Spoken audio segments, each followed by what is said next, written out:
Madhava Kunja Vihari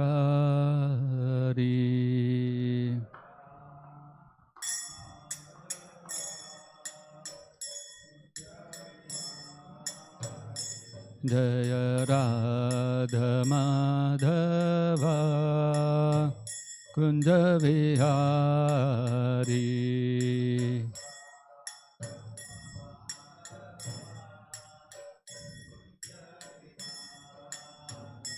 Jaya Gopi Jana Vallabha Girivaradhari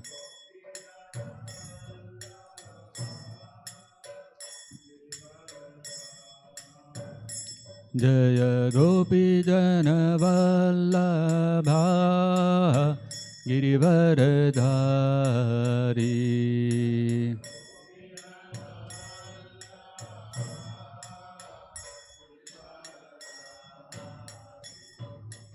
Yashodanandana Vraja Jana Ranjana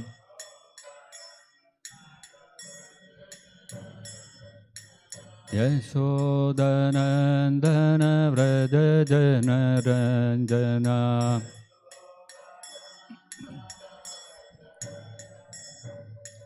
Yamuna Tira Vanachari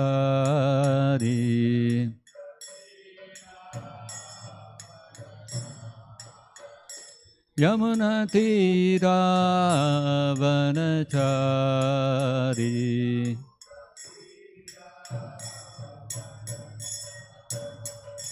Jaya Radha Madhava Kunja Vihari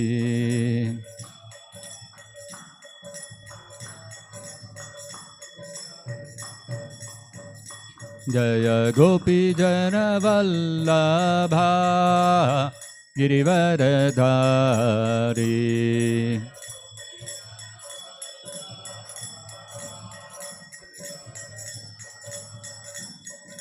Yashodanandana Vraja Jana Ranjana Yamuna Tira Vanachari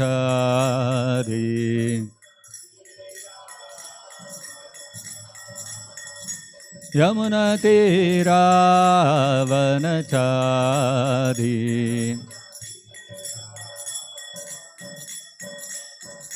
Jaya Radha Madhava Kunja Vihari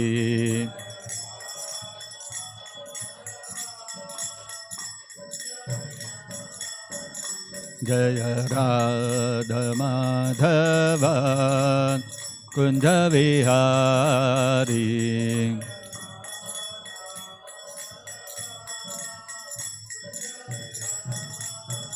Jaya Krishna Rukmini Jaya Satyabhama Krishna Rukmini Jaya Satyabhama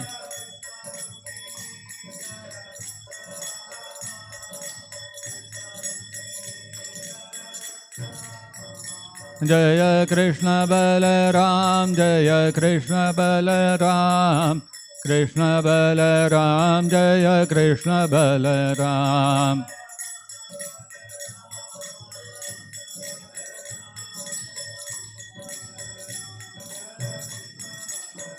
Jaya Gauranitai Jaya Gauranitai Gauranitai Jaya Gauranitai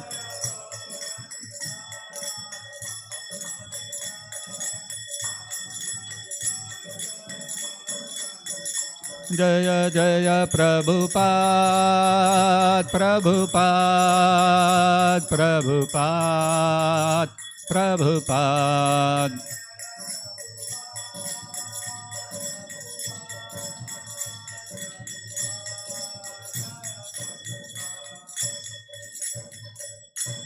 Jaya Mishapad Pramansa Parivraj Kacharya Shtottara Shatashi Srimad Divine Grace AC Bhaktivedanta Swami Srila Prabhupada Ki Jai Jai Mishnapad Paramahansa Parivrajakatirishtottara Sata Shri Srimad His Divine Grace Srila Bhakti Siddhanta Saraswati Goswami Maharaj Ki Jai Ananta Koti Vaishnava Vrinda Ki Jai Prem Se Kaho Shri Krishna Chaitanya Prabhu Nityananda Shri Advaita Gadadhari Srivasadi Gaura Bhakta Vrinda Ki Jai ग्रंथराज Shrimad Bhagavatam की जय श्री श्री कृष्ण रुक्मिणी सत्यभामा की जय श्री श्री कृष्ण बलराम की जय श्री श्री गौर निताय की जय जगत गुरु श्रील प्रभुपाद की जय निताय गौर प्रेमानंदे हरि हरि बोल।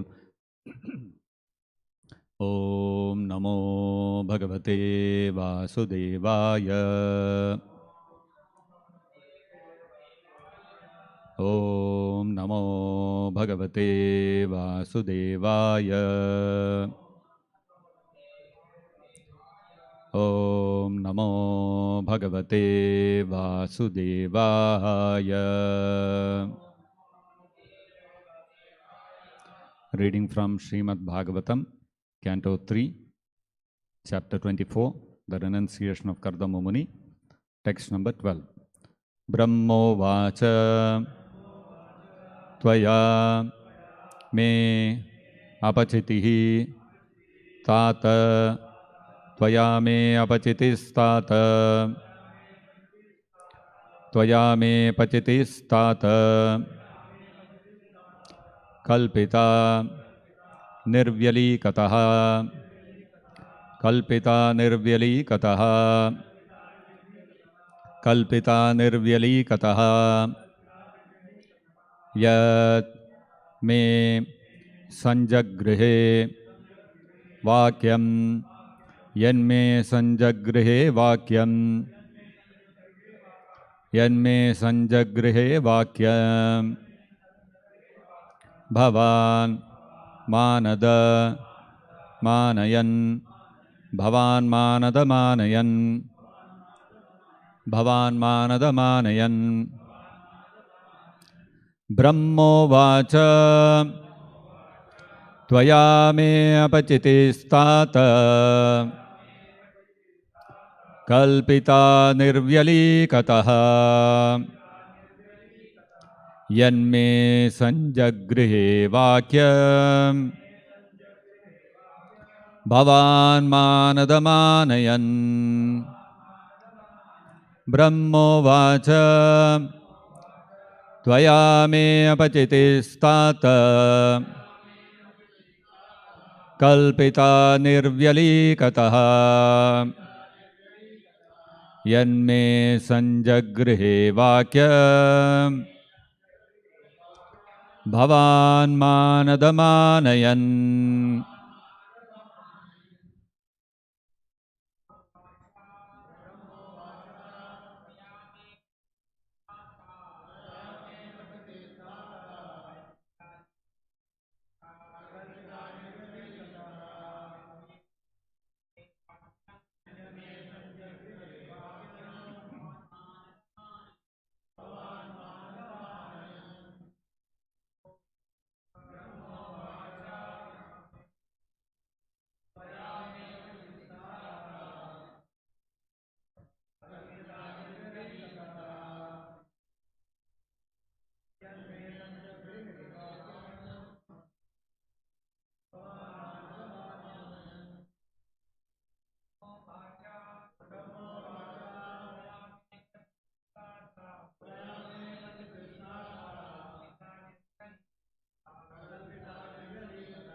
Brahma, Lord Brahma, Uvacha, said, Tvaya, by you, me, my, apachitihi, worship, tata, O son, kalpita, is accomplished, nirvyali kataha, without duplicity, yat, since, me, my, sanjagrihe, have completely accepted, vakyam, instructions, bhavan, you.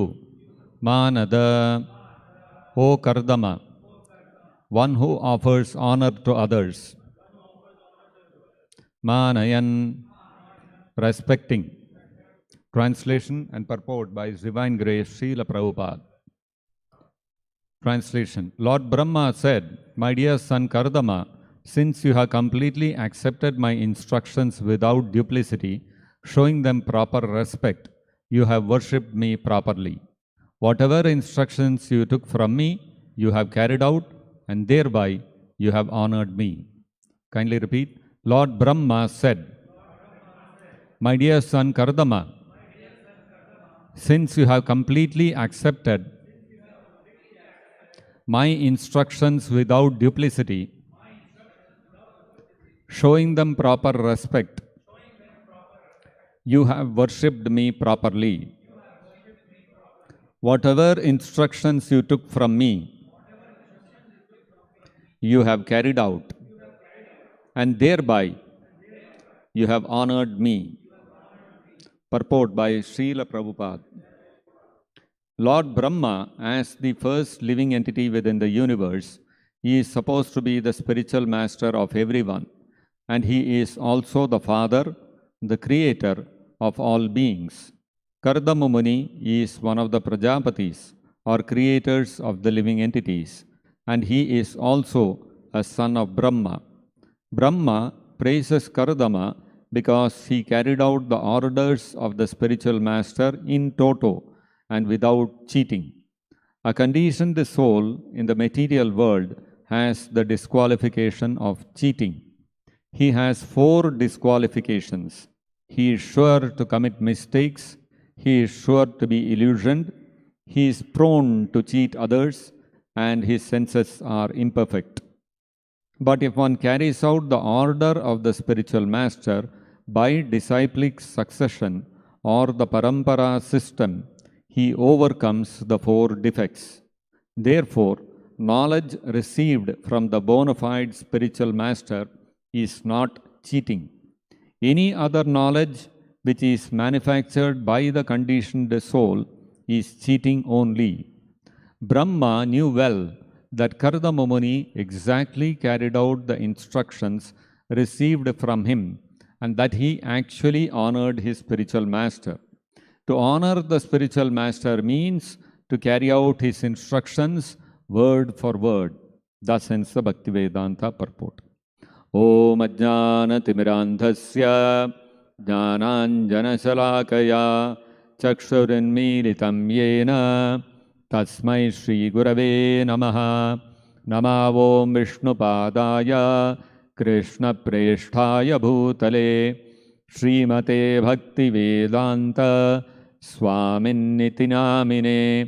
Namaste Saraswate Deve Gauravani Pracharine Nirvishesha Sunyavadi Paschatya Deshatarine. Jaya Shri Krishna Chaitanya Prabhu Nityananda Shri Advaita Gadadhara Shri Vasadi Gaura Bhakta Vrinda.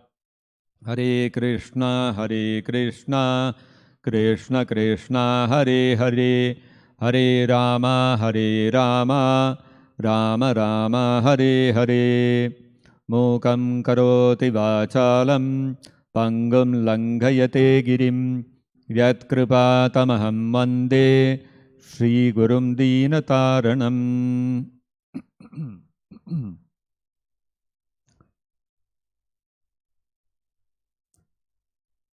Long ago, in the beginning of the creation, Indra was ruling over his kingdom.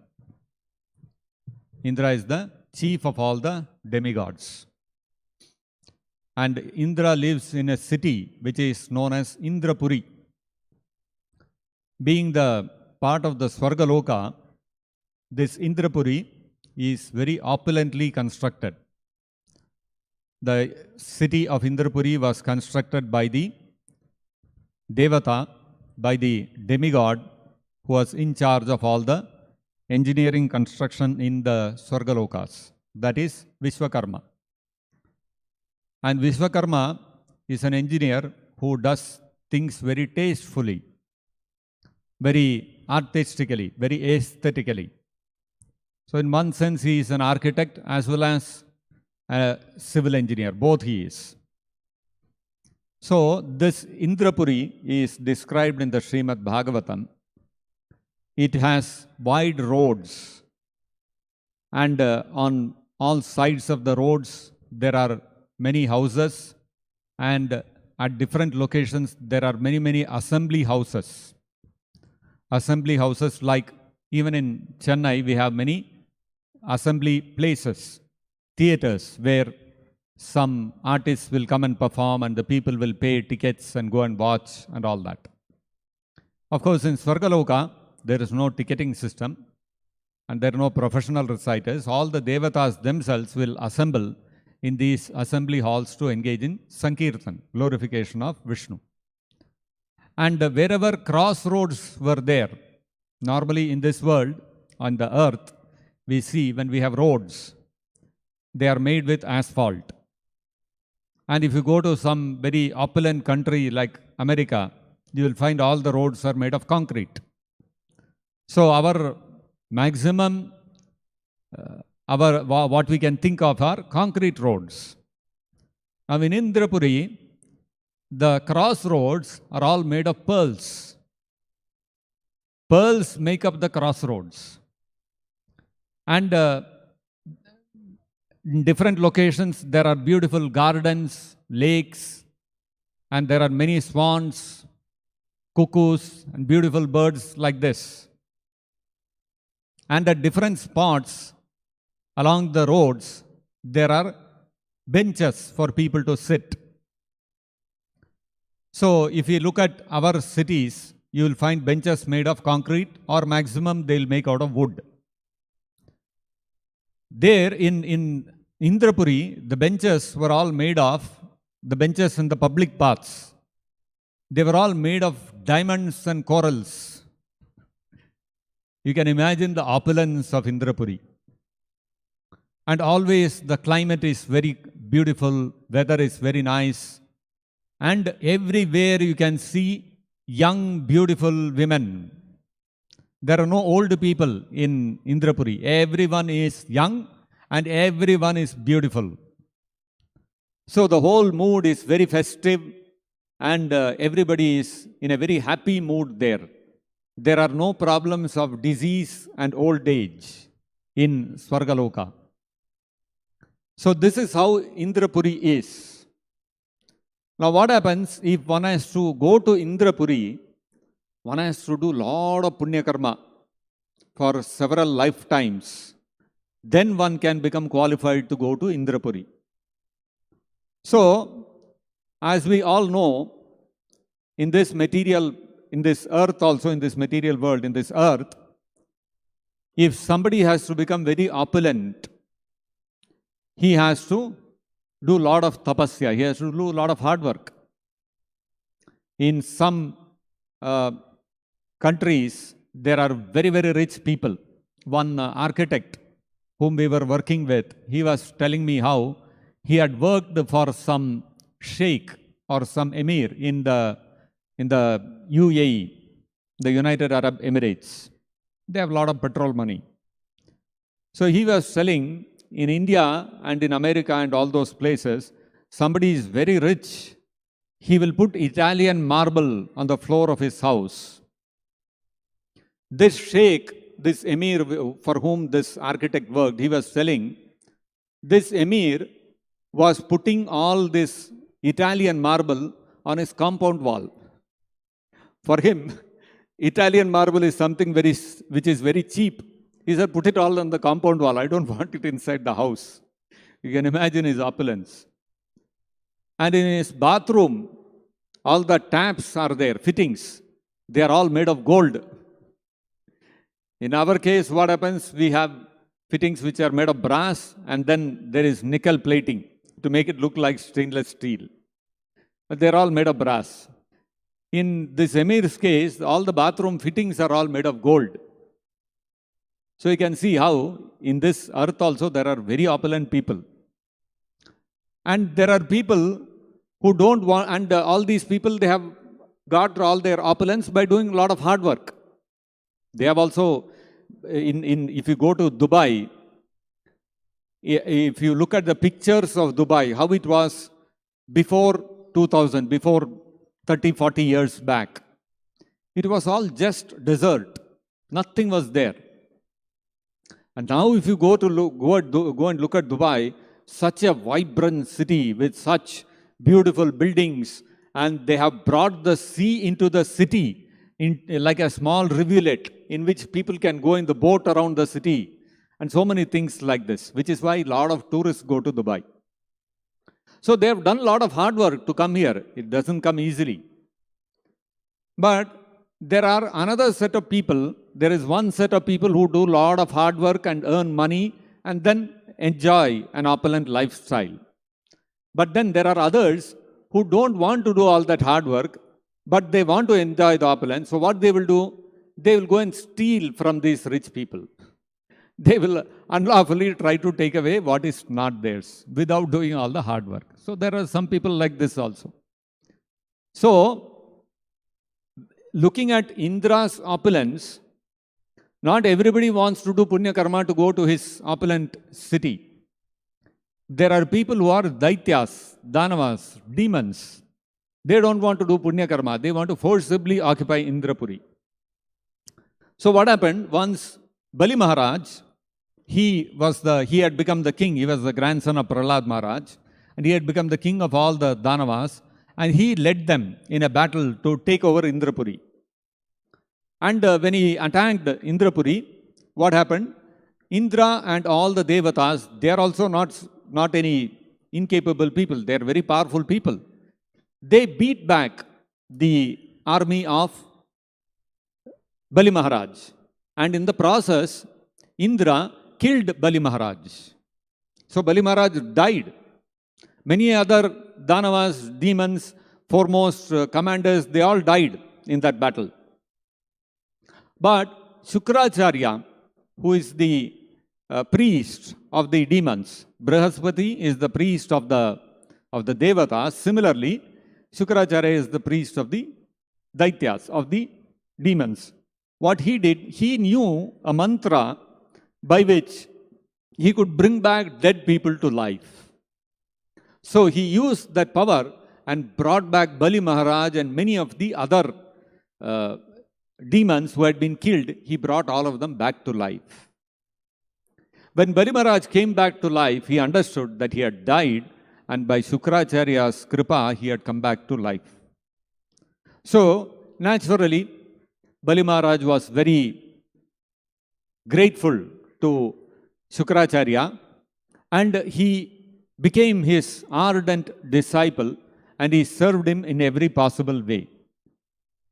So, Shukracharya, when he was served by Bali Maharaj like this in a very nice manner, Shukracharya wanted that Bali Maharaj should become the king of heaven. So what he did, he conducted a fire sacrifice called Vishwajit.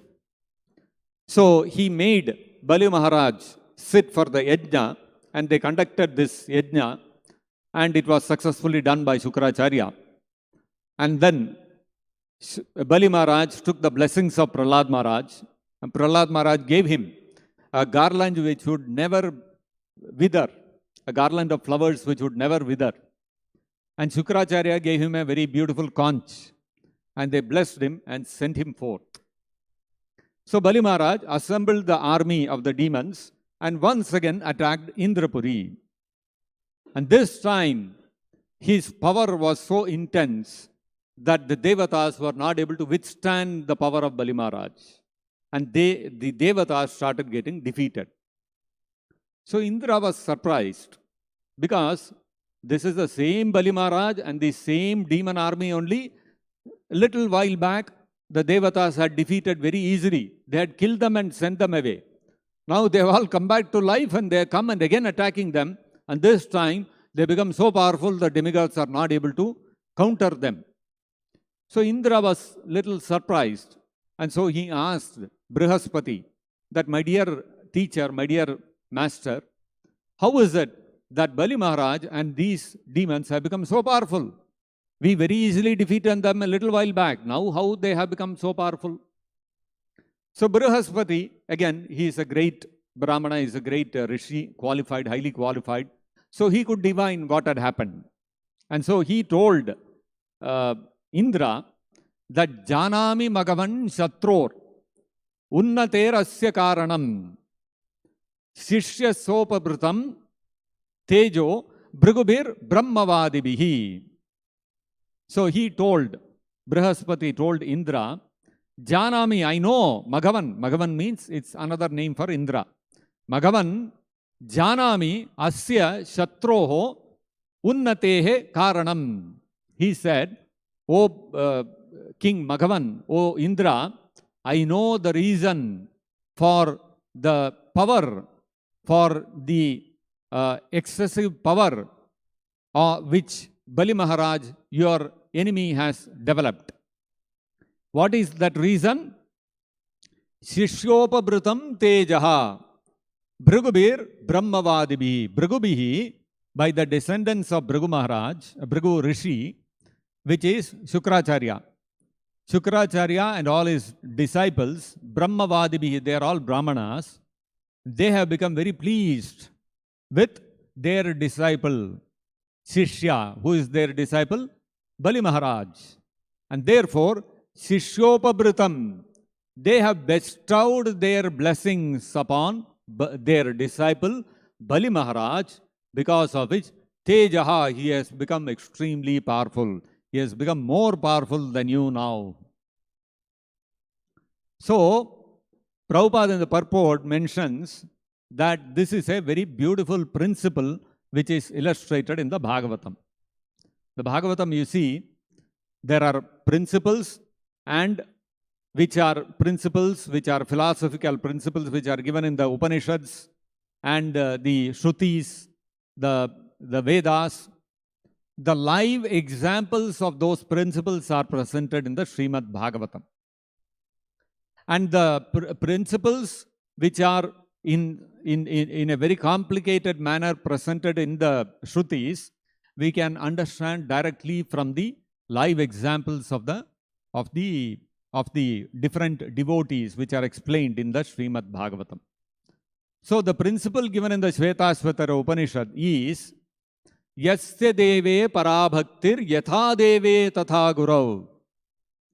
That one who has unflinching faith, Yasya deve parabhaktihi, one who has unflinching faith and conviction in the Supreme Personality of Godhead, Krishna, if that person, Yasya deve parabhaktir yatha deve, as much conviction he has that Krishna is the Supreme Lord, yes, tatha gurau, that same amount of conviction if he has in his spiritual master, that my spiritual master is an uttamadikari, he is a pure devotee, he is the direct representative of Krishna. Tasyaite katitaha arthaha prakashante mahatmanaha. To such Mahatmas, the actual import of all the Vedas are revealed in his heart. So the principle is, if one wants any type of knowledge or power, one has to have implicit faith in the spiritual master.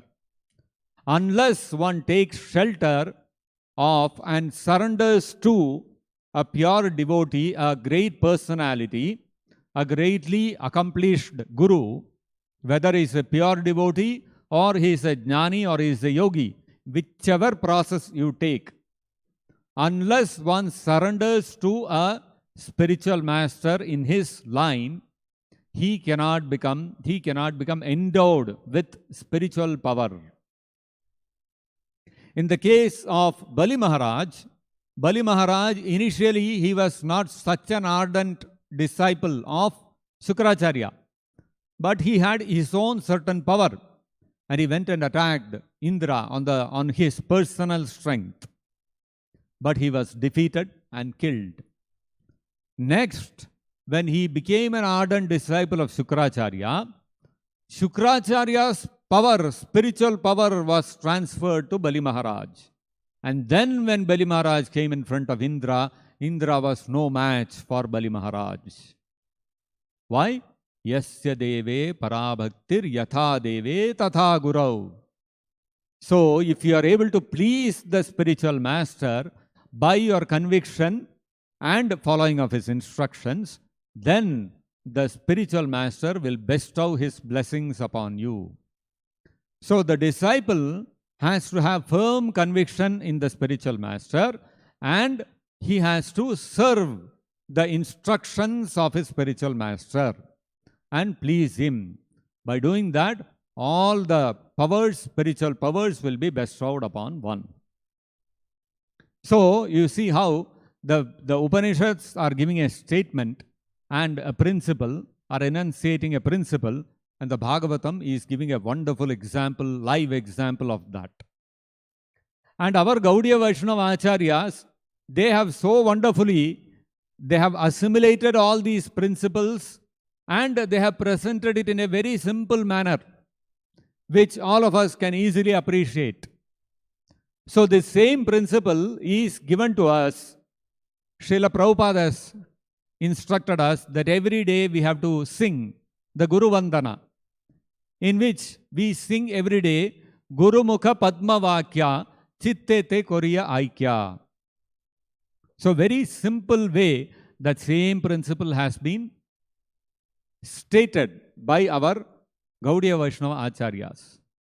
Guru Mukha Padma Vakya, whatever comes out of the lotus lips of our Guru, of our spiritual master, Chitte Te Koriya Aikya, we have to take it to our heart. We have to make it one with our heart, meaning the Guru's instructions has to become our life and soul. When we execute the instructions of the spiritual master, it has to become our desire. We have to adopt the desire of the spiritual master as our own desire. It is not even performing the instructions, following the instructions of the spiritual master as a matter of duty, not as a matter of duty. We have to accept it as our own desire. Chitte te koriya aikya. It has to become our desire. We have to adopt the desire of the spiritual master as our own desire.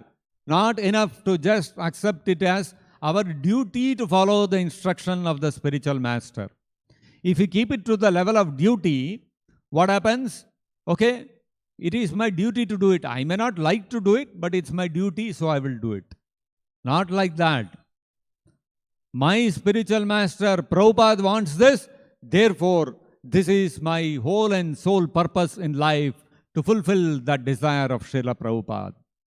So this is the mood of a disciple, and to such a disciple, all the knowledge of the Vedas are revealed and all spiritual power flows to him. Why? Because as Krishna says in the Bhagavad-gita, Evam parampara praptam imam rajarshayo viduhu. Krishna has designed this world in such a way that all the Shakti, all the power of Krishna, whether it is spiritual power or any other kind of power, all the Shaktis of Krishna, Krishna will flow it down to us through the Guru Parampara. The Guru Parampara is the means through which Krishna will, the Guru Parampara is the channel through which Krishna will make all his potencies flow down to us.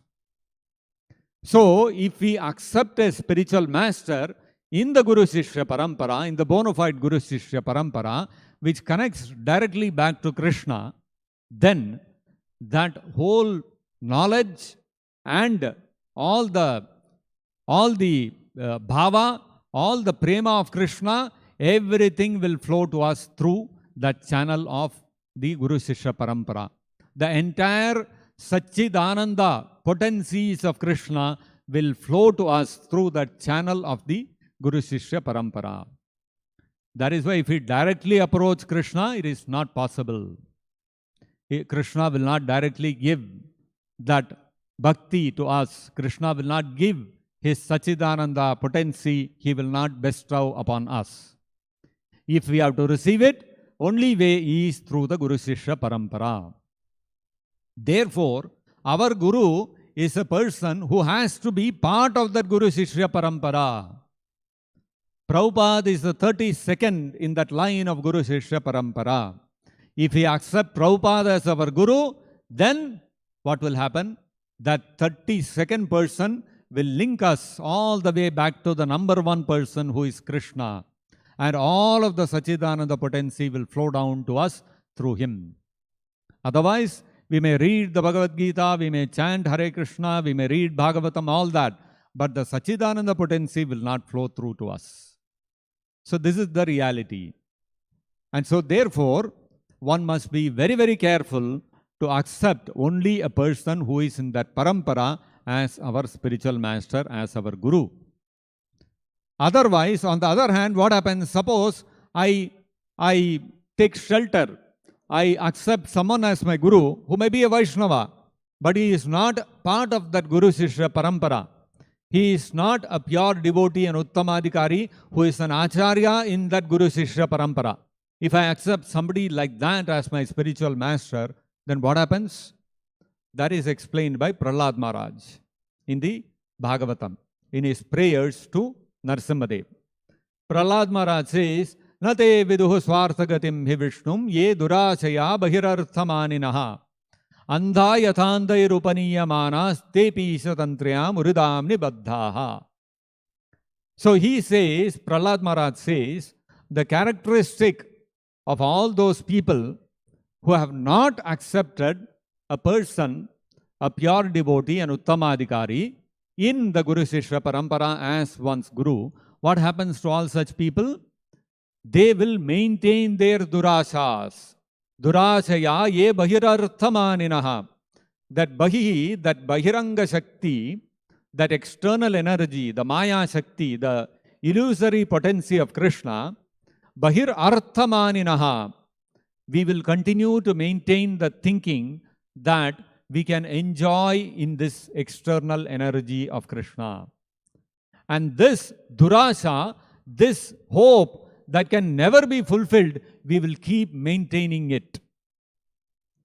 Because we will not be able to really ascertain, na te viduhu swarthagatim hi vishnum. We will not, that firm conviction that my real self-interest is to develop love of Krishna will not take place in the heart.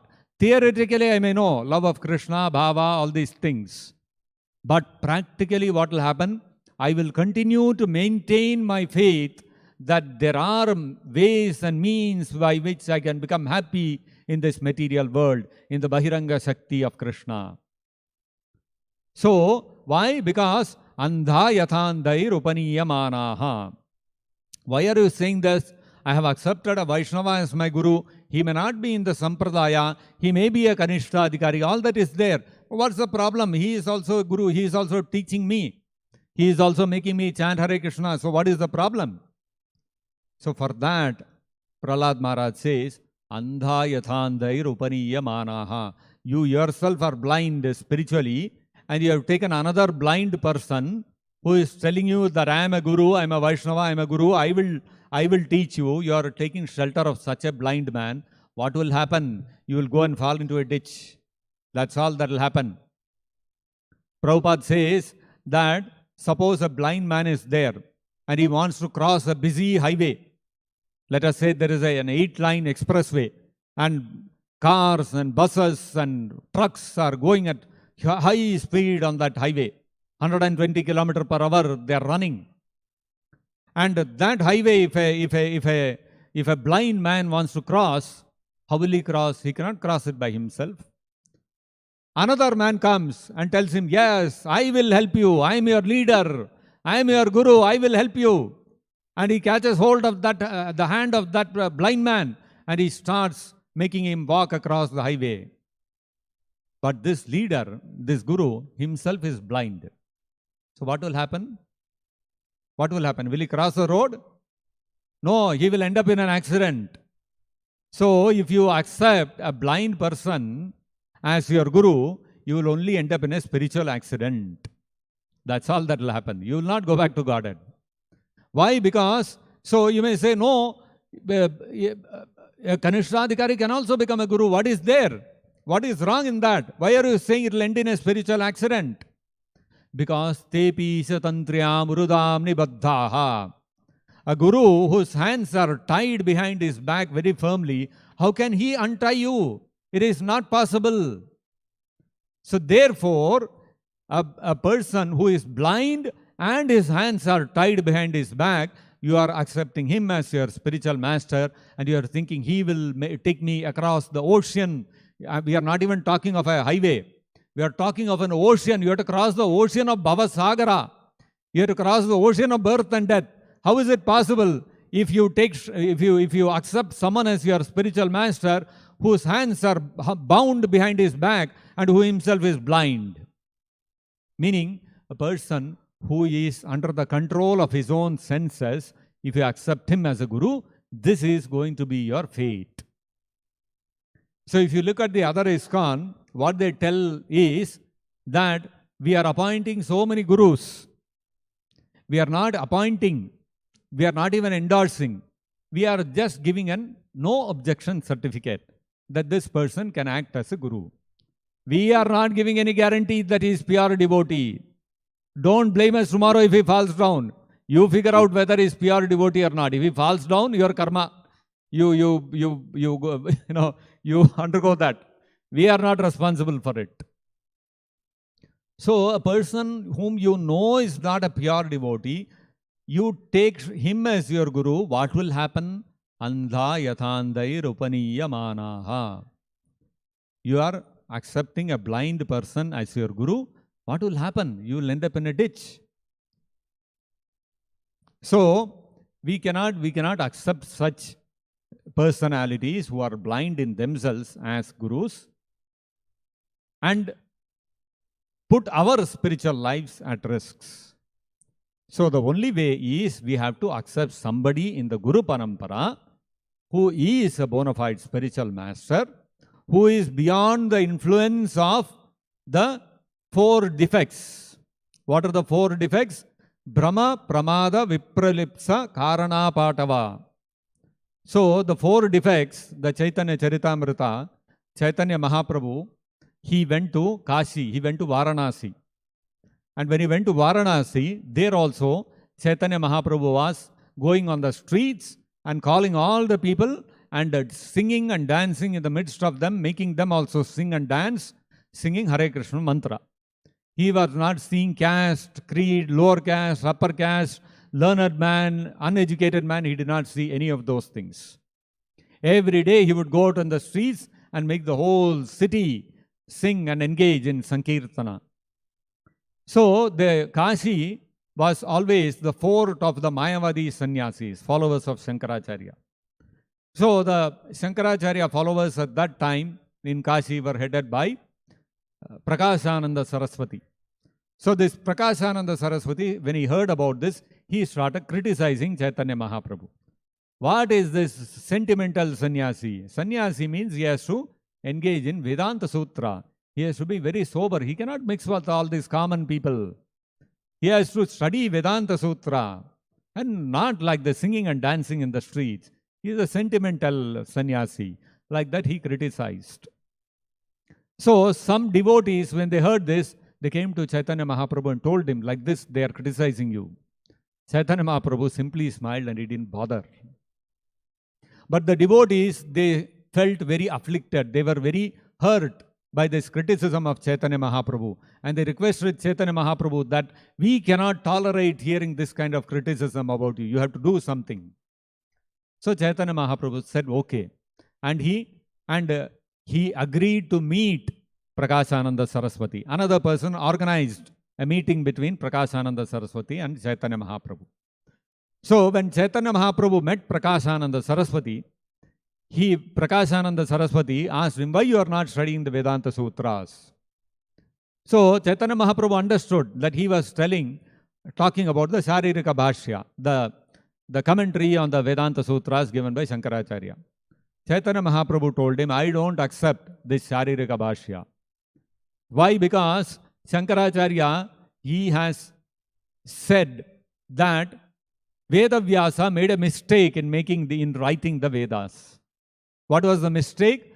Vedavyasa has written that Brahman undergoes transformation into the living entities, into this material world, into this cosmic manifestation. So which is not possible. All this is actually illusion. This is all not reality. This world you see around us, you, I, we all don't exist at all. This is all illusion. So Vedavyasa made this one mistake in his philosophy. So Chaitanya Mahaprabhu said, I don't accept this because Brahma, Pramada, Vipralipsa and Karana Patava, these are the defects in an ordinary soul. All of us, conditioned souls, are subject to these 4 defects. What are these 4 defects? The first defect is Brahma. Brahma means we are liable to commit mistakes. All of us commit mistakes. No person in this world can you find who will say, in my whole life I never done any mistake. Nobody can say. Everybody commits mistakes in his life. So this is the first defect. Brahm, then Pramada.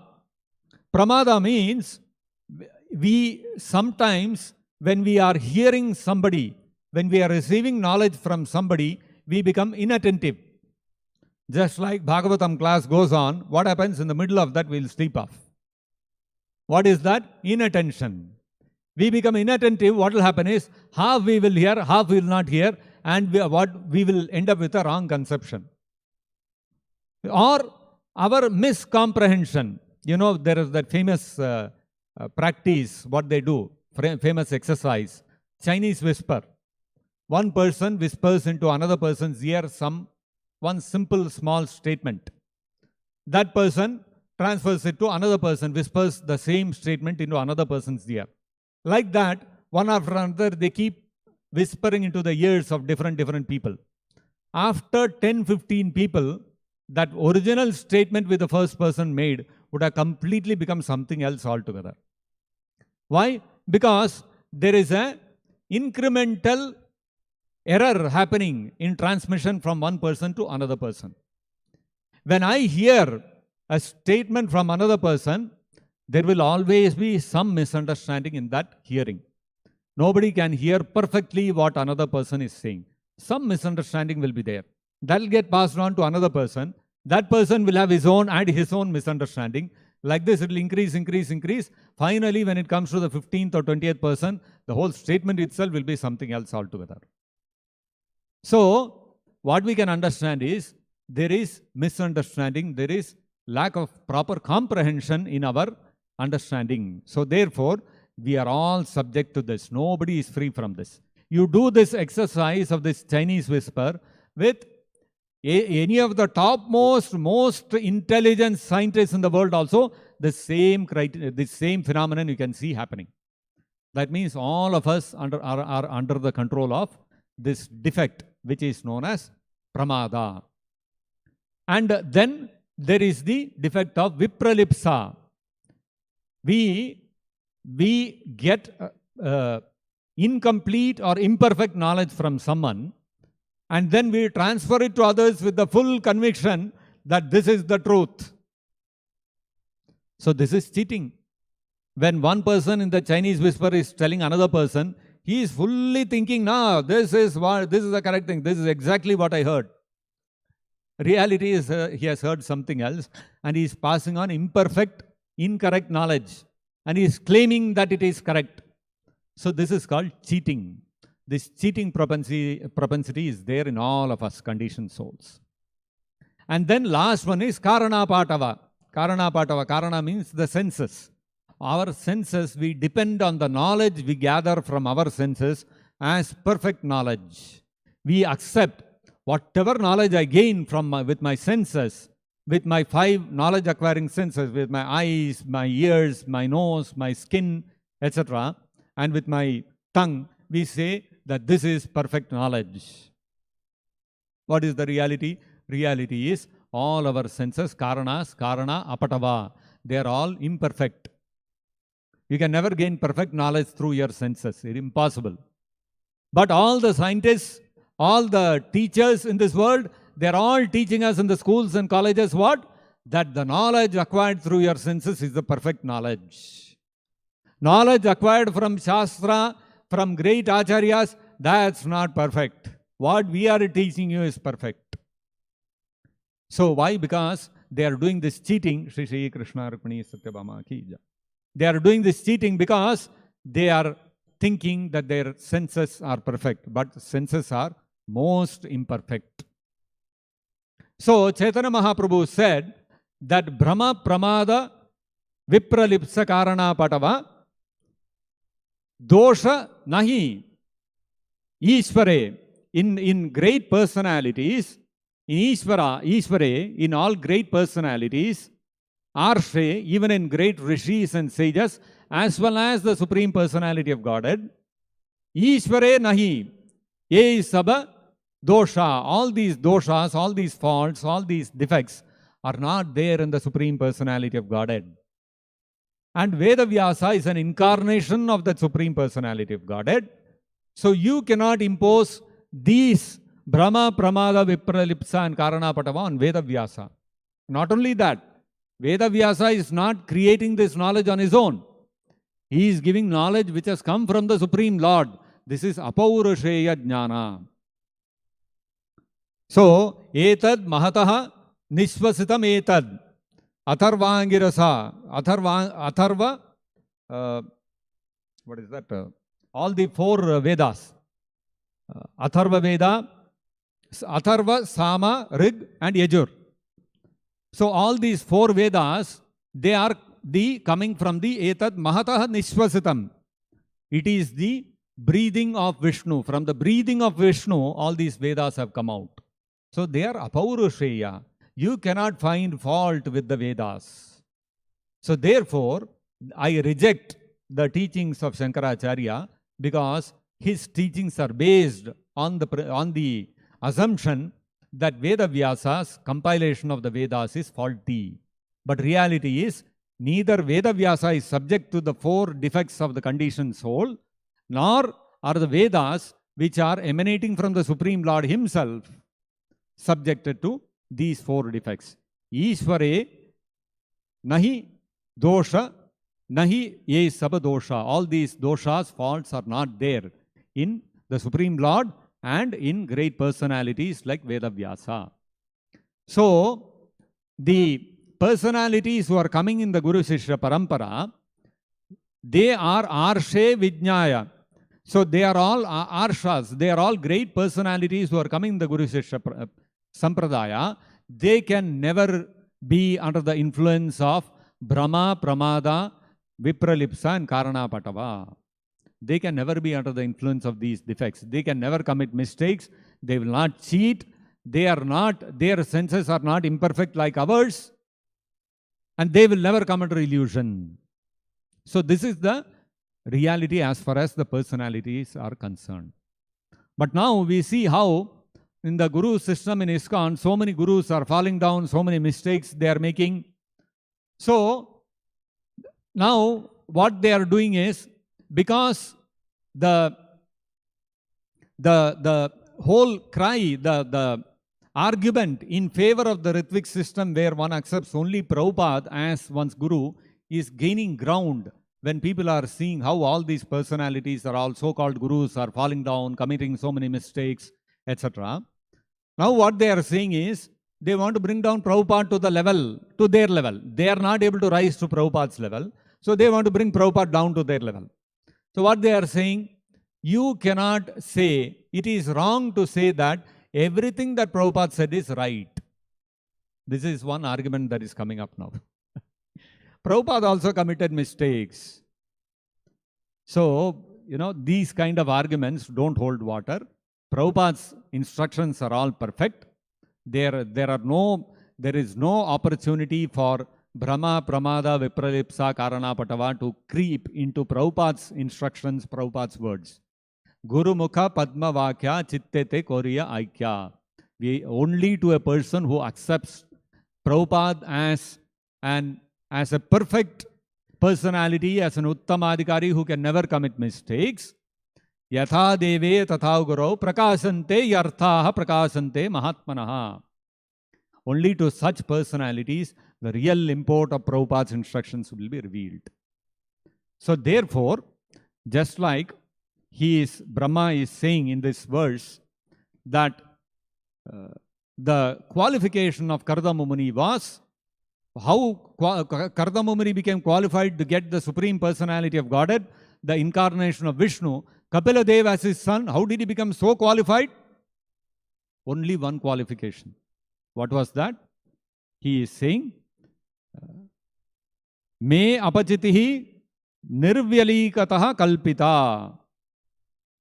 So he said, you accepted my instructions without duplicity. So, without duplicity means, manada manayan, whatever instructions you took from me, you have carried out. And thereby you have honored me. Actually, to honor the spiritual master means to follow his instructions. If we disobey his instructions, we are not honoring the spiritual master. I may do arati for Prabhupada, I may offer flowers to Prabhupada, I may offer dandavat to Prabhupada, but if I don't follow his instructions, I am not honoring Prabhupada. Prabhupada has told very clearly, July 9th letter, how he wants the institution to run after he leaves the planet. On May 28th, all the GBCs asked Prabhupada one specific question. We want to know how initiations will go on when you are no longer with us. And Prabhupada said, I will appoint some of you as officiating acharyas. And Prabhupada appointed. But now they don't want to follow. So, Guru Mukha Padma Vakya Chittete Koriya Aikya. If you disobey the orders of Prabhupada, you may do Guru Puja, you may do offer flowers, you may offer obeisances, but where are you Manada, Manayan? Where are you offering, where are you actually honoring the instructions of Prabhupada? And if you are not honoring the instruction of Prabhupada, you are dishonoring Prabhupada. So therefore, a disciple need not consider, he need not try to look at, try to philosophize and try to understand why the spiritual master has given a certain instruction. Sometimes people will say that, oh, Prabhupada has told July 9th letter, we have to analyze according to Sadhu, Shastra and Guru, whether what Prabhupada July 9th letter he has given is correct or not. That is beyond our purview.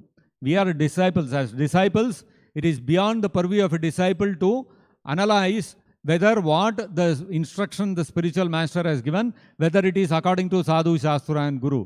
That is not in our purview. Whatever Guru tells, Arsha Prayoga, whatever Guru tells, that becomes Shastra. This is the principle. Yasya deve parabhaktir yatha deve tatha gurau. This is the principle given in the Upanishads, and which is demonstrated by the life of Kardama Muni.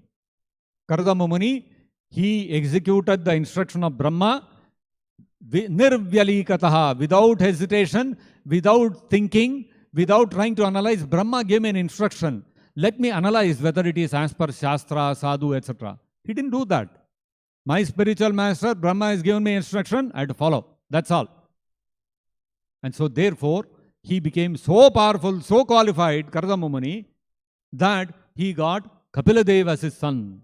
You see the power of following implicitly the instructions of the spiritual master. So, if we follow implicitly the instructions of Srila Prabhupada, the entire power of the Guru Shishya Parampara will be with us. All the power of Krishna will be with us. On the other hand, if we disobey Prabhupada, all the power will be taken away. We may be left with some material power. Like Bali Maharaj, before he became a disciple of Shukracharya, he still had some power. Enough to go and attack Indrapuri and challenge the Devatas, but not enough to defeat them.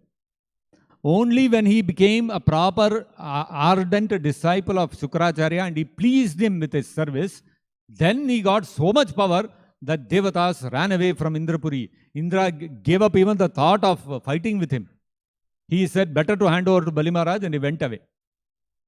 So you see, if we really want spiritual power, then we have to implicitly follow the instructions of Srila Prabhupada. We don't have to analyze what is the Siddhanta behind Prabhupada's instruction. Is it as per Siddhanta? Is it as per Sadhu? Is it as per Shastra? Is it as per tradition? All these things have no value in following the instructions of the spiritual master. Nowhere do the Upanishads state that following the instruction of spiritual master means you have to follow tradition. That's not what it says.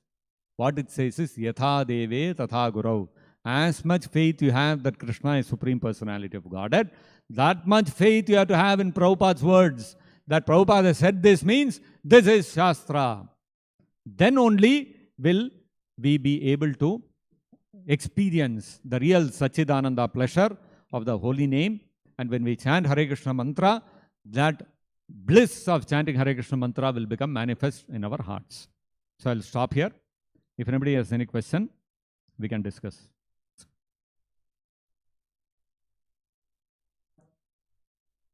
So that comes first. Before you become a disciple, you have to analyze. And that Prabhupada says is Evam Parampara Praptam. That is the only analysis you have to do. You don't have to analyze what he is saying, let me compare. According to, is it according to this, according to Shastra, that according to Shastra. If you do that, you will go mad. Because first of all, you have to learn all the Shastra. And if you have to learn the Shastra, you need a guru. So if you don't have a guru, how will you learn the Shastra? And if you don't know the Shastra, how will you know he is a guru? So it is a never-ending cycle. So the only analysis that you have to do is, before you become a disciple, he is the guru in the Guru Shishya Parampara. Is he a bona fide guru appointed by his predecessor spiritual master in the Parampara stemming directly from Krishna? That is the only analysis that we can do. If we find that yes, he has been appointed by his predecessor spiritual master in the Parampara stemming from Krishna, then Yatha Deve Tatha Gurau Para Bhaktihi. I repose my full conviction in that spiritual master. Then no more analysis, no more questioning. That is the principle. That is why Krishna also told in the Bhagavad-gita, Evam Parampara Praptam Imam Rajarshayo Viduhu. Krishna did not tell, Sadhu, Shastra and Guru, you have to go and analyze and then decide who is the Guru. Krishna said, you see, Evam Parampara Praptam. Is it coming in the Parampara? That Tad Vidhi Pranipatena Pariprashnena Sevaya. Directly go and surrender to him and you seek knowledge from him, he will give you the knowledge. Okay? So we'll stop here. Grantharaj Srimad-Bhagavatam ki jai. Jagat Guru Srila Prabhupada ki jai. Nitai Gaur Premanande Hari Hari Bol.